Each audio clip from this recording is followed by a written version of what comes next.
Af hverju mygla hlutir? Já, þá þurfum við að vita kannski hvað mygla er. Matur á það til að mygla, hérna sjáum þið brauðsneið sem að lá inn í skáp hjá mér í heila viku. Ég tók mynd á því allan tíman, eða myndir, þetta eru margar ljósmyndir raðað saman í myndband. Það gerist ekkert fyrst, en svo fara myndast blettir og þessir blettir eru myglublettir.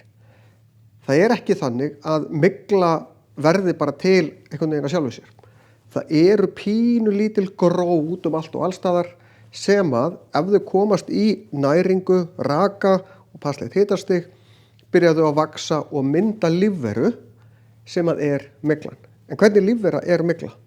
Mygla er sveppur. Sveppir eru ófrumbjarga. Það þýðir að þeir þurfa að fá næringu frá öðrum lífverum og þeir eru að borða brauðið. Sveppurinn sjálfur eru þessi þræðir út allt. Er myglan hættuleg? Yfirleitt ekki. Það eru til margar tegundar af myglu sem er bara allt í lagi að borða. Svo eru til aðrar gerðir sem er ekki eins gott að borða. Þetta er mjög margar tegundar af myglu.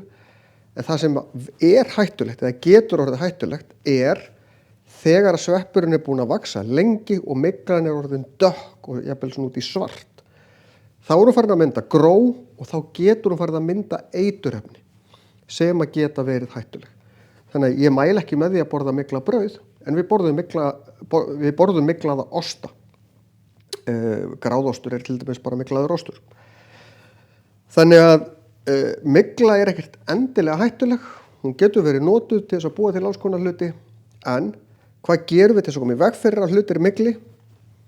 Passa þeir liggi ekki eitthvað staðar þar sem að gróin komast að þeim, höldum þessu í pókum og í lokuðum ílátum, höldum þessu þurr, myglan þarf raka og jafnvel setjum inn í ískáp því að ískápurinn drepur svo sem ekki mygluna en hann hægir á öllu saman. Þannig að mygla er sveppur sem er bara lífvera sem er að borða brauðið.